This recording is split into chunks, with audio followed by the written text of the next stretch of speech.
নমস্কার, কেমন আছেন সবাই? শেয়ার গৃহকোণে আপনাদের সকলকে স্বাগত। কাল ছিল 31শে জুলাই, আর কালকে আমরা বিকেলের মধ্যে কিন্তু রায়গঞ্জে এসে উপস্থিত হয়ে গিয়েছি। কারণ দুদিন বাদেই তো আমার অপারেশন, আপনারা সবাই হয়তো জানেন। তার সঙ্গে আমার ভাস্তার কিন্তু কালকে ছিল জন্মদিন, তাই জন্য আরও একটু দুদিন আগেই চলে আসলাম।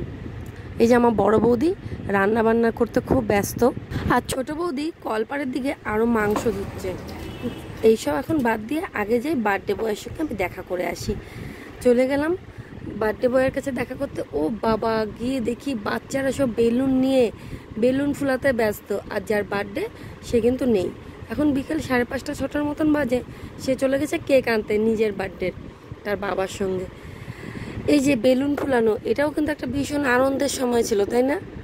আর সন্ধ্যাবেলা মিহু রেডি হয়ে আমার জন্য একদম ওয়েট করেনি, ও দাদার সঙ্গে তড়িঘড়ি চলে গিয়েছে। তারপরে আমি কিছুক্ষণ বাদে রেডি হয়ে চলে আসলাম। এই যে আমার ছোট বৌদি রেডি হয়ে গিয়েছে, আর এই যে এটা হলো আমার ছোটদা। যাই একটু ঘরের দিকে ঢুকি। এই যে সব বাচ্চা পাটিরা রেডি, আর মাঝখানে কিন্তু টুকটুক করে আমার মিহুও বসে আছে। আর যার বার্থডে, ওই যে ঋষি মশাই বসে গেছে কেক কাটার জন্য। ওর কে আসলো কে গেল, কেউ হ্যাপি বার্থডে উইশ করলো কি না, তাতে কিন্তু ওর কোনো কিছু যায় আসে না। ও নিজের কেক নিজে একাই কেটে নিয়েছে, কেটে খাওয়াও তার কমপ্লিট। আর একটা গিফট এনে দিয়েছে মিহুর বাবা ঋষিকে দেওয়ার জন্য।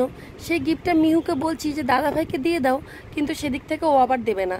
এই নিয়ে কান্নাকাটি কিছুক্ষণ চললো।